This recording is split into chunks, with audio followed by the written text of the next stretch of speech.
नमस्कार, capital TV Uttar Pradesh के खास शो यूपी का दंगल में आपके साथ में फरहाद सिद्दीकी। अपने शो यूपी का दंगल में हम हर रोज आपको सूबे की सियासत से रूबरू कराते हैं और आज बात करेंगे यूपी चुनाव के लिए बीजेपी और कांग्रेस की तैयारियों की, जहां बीजेपी का बूथ विजय अभियान, उसके जरिए हर बूथ पर 100 नए सदस्य जोड़ने का लक्ष्य रखा गया, जिसके जरिए पार्टी पूरे प्रदेश में 1.5 करोड़ नए सदस्य बनाकर राज्य में पार्टी को मजबूत करने का काम करेगी। तो वहीं कांग्रेस अब आरएसएस की तर्ज पर चलकर अपने कार्यकर्ताओं की टीम तैयार करने में लगी है। ये टीम बीजेपी के आरोपों का तथ्यों के साथ जवाब देगी। इसके लिए पार्टी ऐसे लोगों की टीम बना रही है जो पार्टी की विचारधारा से अच्छी तरह से वाकिफ हैं और इसके लिए पार्टी ने अब तक करीब 25,000 से ज्यादा कार्यकर्ताओं को ट्रेनिंग भी दी है और पार्टी का टारगेट ऐसे 2 लाख कार्यकर्ता तैयार करना है। तो वहीं कांग्रेस विधायक दल के पूर्व नेता प्रदीप माथुर ने यूपी चुनाव में 100 सीटें जीतने का दावा कर डाला। इतना ही नहीं, माथुर साहब ने तो ये तक कहा कि इस बार यूपी में कांग्रेस सरकार बना सकती है और कांग्रेस के बगैर राज्य में सरकार नहीं बनेगी। और आज इन्हीं मुद्दों पर बातचीत करने के लिए हमारे साथ स्टूडियो में मौजूद हैं कैपिटल टीवी के editor in chief doctor Manish Kumar. Doctor साहब, बहुत बहुत स्वागत है आपका। धन्यवाद। डॉक्टर साहब, सबसे पहले बीजेपी की बात, बूथ विजय अभियान शुरू कर रही है बीजेपी।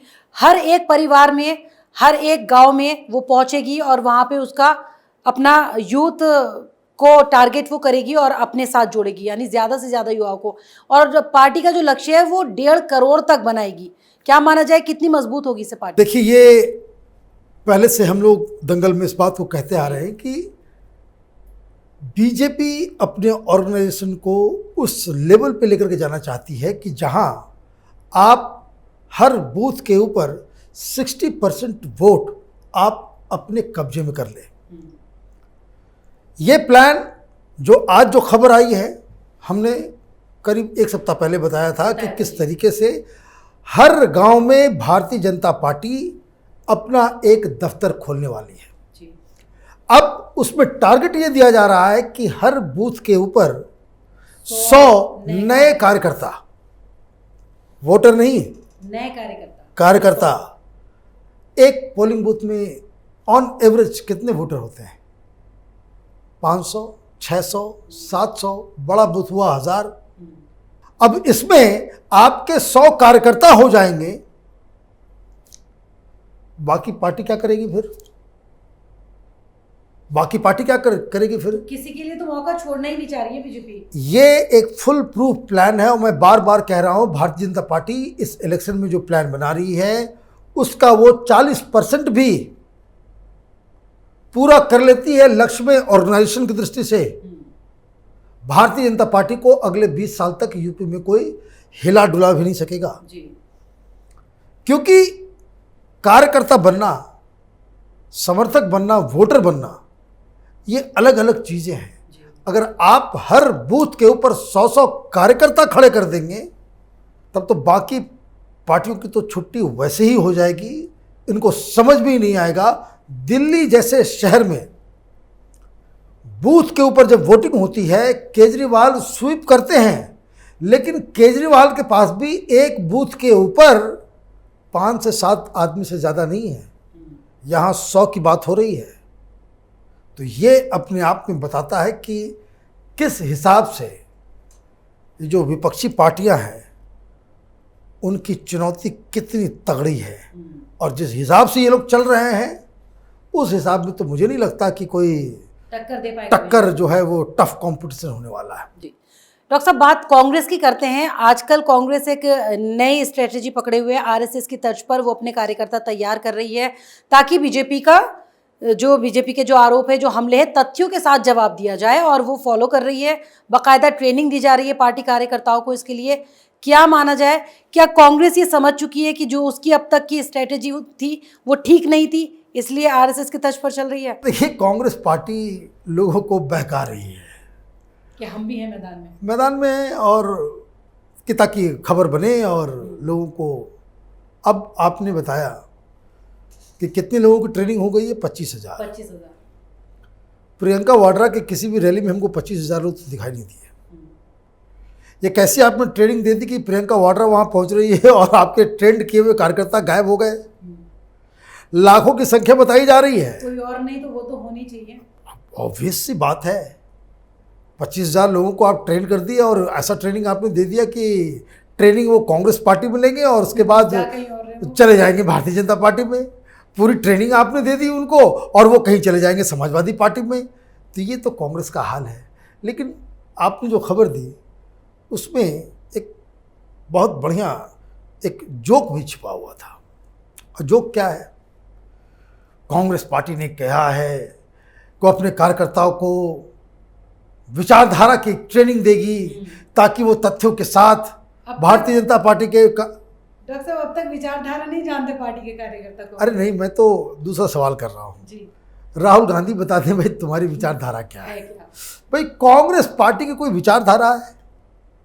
70 साल से तो पता नहीं चल पाया। भाई सेकुलरिज्म के नाम पे तुम मुसलमानों को बेवकूफ बनाओ, ये तुम्हारी विचारधारा है। इंक्लूसिव डेवलपमेंट के नाम पे, अधिकार के नाम पे आप दलितों को बेवकूफ बनाओ। भाई इसके अलावा आपने किया क्या है? भाई मुसलमानों के लिए आपने आज तक कुछ किया है? सेकुलरिज्म का सिर्फ लॉलीपॉप दिखा करके आपने तो बाकी तो कुछ काम किया नहीं। तो ये आपकी विचारधारा है? क्या विचारधारा है?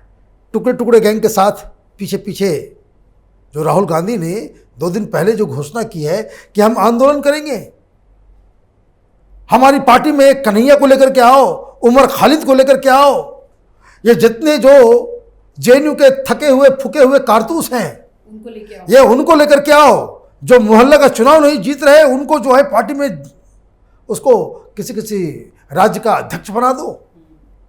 किस लिए? तो हमको आंदोलन करना है, जमीन पे जाकर के लड़ना है। जिस तरह से किसान आंदोलन हुआ, जैसे सीए का आंदोलन हुआ, अफवाह फैलानी है। तो कांग्रेस पार्टी की यही विचारधारा है। भाई कांग्रेस पार्टी की विचारधारा क्या है ये कोई बता दे हमें। भाई डेवलपमेंट आपके अब लिस्ट से खत्म हो गया। अदरवाइज पिछले साल जो आपने जो मैनिफेस्टो में जो लिखा वो काम मोदी कर रहे हैं, आप उसका विरोध कर। नहीं, मैनिफेस्टो की जगह अब एक किताब छपवाई है कांग्रेस ने जिसमें जो बीजेपी के आरोप हैं वो सब लिखे गए हैं, बकायदा 12 आरोप हैं और उनके जवाब कैसे देगी पार्टी, क्या जवाब है वो सब है उसमें। मैं जान रहा हूँ जवाब एक जो ये है कि 2014 में जब मोदी जी आए तो वो कहते थे कि भाई कांग्रेस पार्टी कहती थी कि मोदी क्या कर रहे हैं, कुछ नहीं कर रहे हैं। इन्होंने कुछ नहीं किया, मोदी ने वो हमारी ही योजनाओं को आगे बढ़ा रहे हैं। नाम बदल के इन्होंने अपना नाम दे दिया। चलो भाई आपकी ही योजना थी,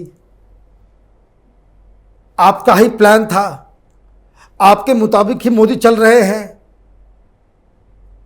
तो फिर विरोध क्यों कर रहे हो भाई?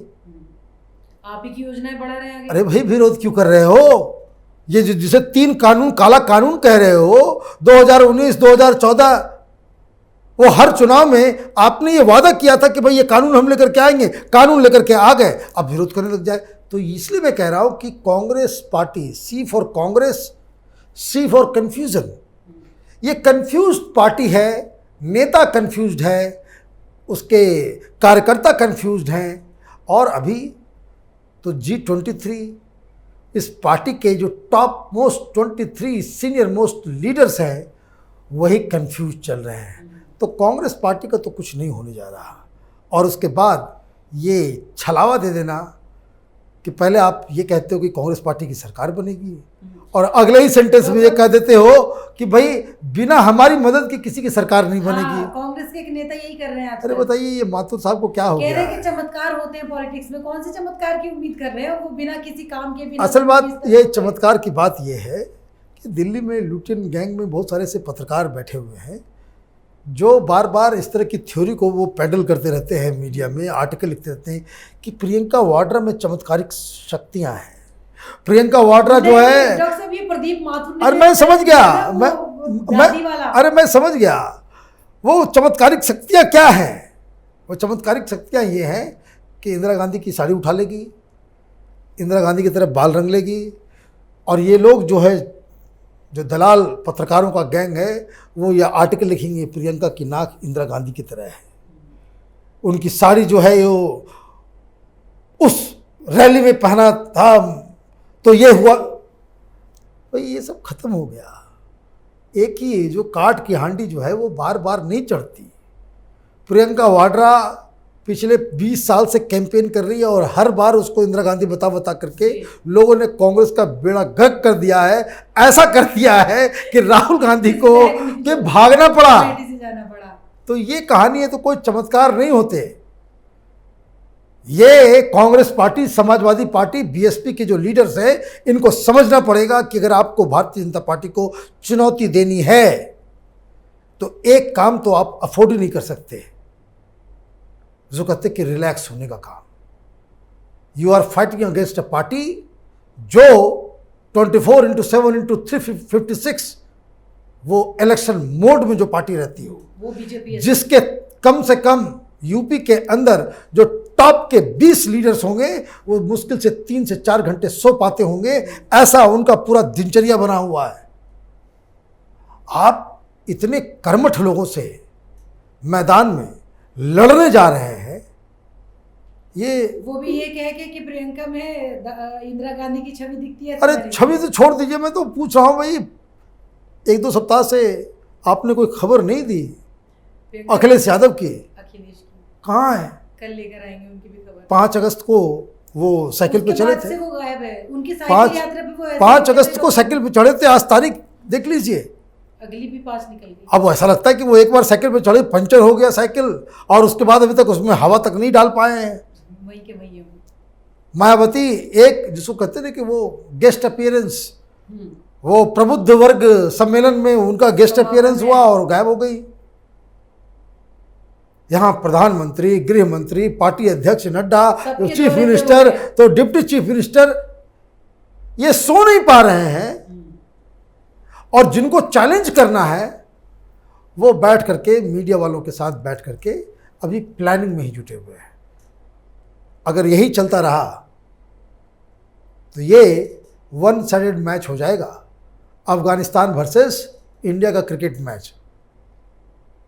ये प्लानिंग ही करते रह जाएंगे, ये प्लानिंग ही करते रह जाएंगे और बिल्कुल 1 साइडेड गेम जो है वो यूपी में देखने को मिलेगा। डॉक्टर साहब चलिए, बहुत बहुत शुक्रिया हमारे साथ कार्यक्रम। धन्यवाद। बीजेपी हर बूथ पर 100 नए सदस्य जोड़ने के लिए सदस्यता अभियान शुरू कर रही है, जिसके जरिए हर परिवार और हर मतदाता तक पार्टी अपनी पहुंच बना सके। तो वहीं कांग्रेस को लगता है कि आरएसएस की स्ट्रेटेजी पर चलकर वो सूबे में खुद को मजबूत कर लेगी और बीजेपी के आरोपों का जवाब दे पाएगी।